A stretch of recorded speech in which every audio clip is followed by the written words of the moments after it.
Hello everyone, welcome to my channel. Hope you are studying well. Okay, let us start with our today's session. It's a very simple question and I hope that when I'm reading the options, definitely all of you will make the correct answer, able to make the correct answer. We'll see the question. A client diagnosed with heart failure has an 8-hour urine output of 200 ml. What is the nurse first action? Okay, what do you know about the normal urine output of an adult person? A normal urine output of an adult person or a patient is that 30 ml per hour. We'll calculate in that way. So in this question, two clues are there. One is that the patient is already diagnosed with a heart failure. Second is that 8-hour urine output is 200 ml. So if you'll count 30 ml per hour, in an 8-hour we might be expecting like 240 ml. So in that comparison, we can see it's only 200 ml. So there is a it's not very severe, but it's a less urine output. And the problem that the client is diagnosed with the heart failure. So what do you think? We should take some immediate action, right? Okay, let's see the options. Option 1, auscultate the client's breath sounds. Option 2, encourage the client to increase fluid intake. Option 3, report the findings to the HCP. Option 4, start an intravenous line for diuretic administration. Okay, out of this 4 options, what is the first action the nurse should take? Okay, we know that everything should be carried out. That's why the question itself is asking first action, which means all the 4 actions should be carried out. But out of this, one is the first. What is the first? So first we will see when we will say as a less urine output. As we mentioned that 30 ml per hour is the normal expected urine output of an adult person. So whenever there is a less urine output, indicate which may be low vascular volume, that could be because of dehydration or any kind of blood loss, and sometimes it may be because of the a decreased renal perfusion or low cardiac output, and in some other scenarios it could be because of the intrinsic any kind of intrinsic kidney injury, and some kind of obstructed urine outflow, especially enlarged prostate. So these are some of the scenarios where we can expect a less urine output.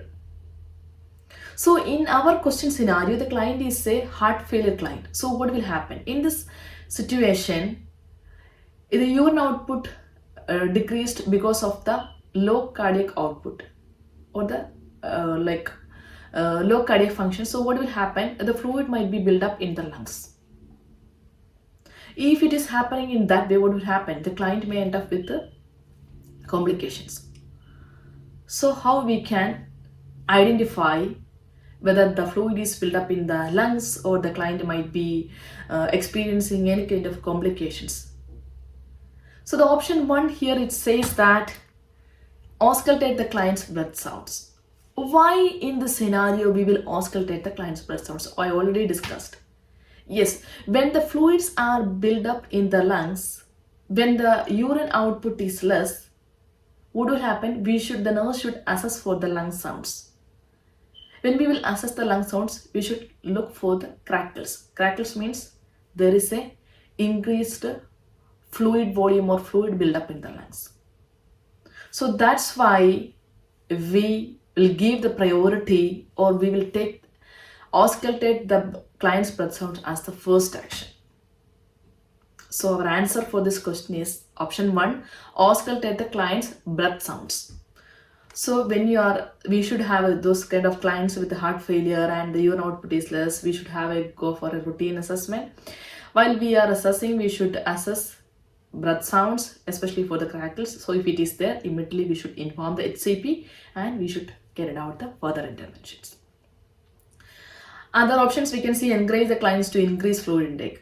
Do you think this is one of the good action we can take on this scenario? Already the urine output is less and the client is a heart failure.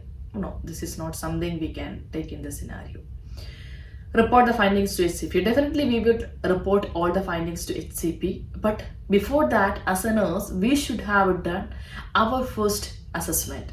Then only we can inform what I should inform, what I should tell about the patient current situation. Then option 4, that start an intravenous line for diuretic administration. Okay, definitely if the it's we inform this one, okay, this is a crackle, and the doctor will come and do the next assessment, and they may prescribe some loop diuretics to increase the urine outflow. So our answer for this question is option 1, auscultate the client's breath sounds. See, option 2, encourage the client's fluid intake. That could be a good answer if clients with dehydration or some other connected manifestations. Okay, so I hope it's a very simple question. That's why first is if I mentioned the answer. Just I wanted to clarify some of the simple questions might be make us to more confused. So always be focused, study well. All the best.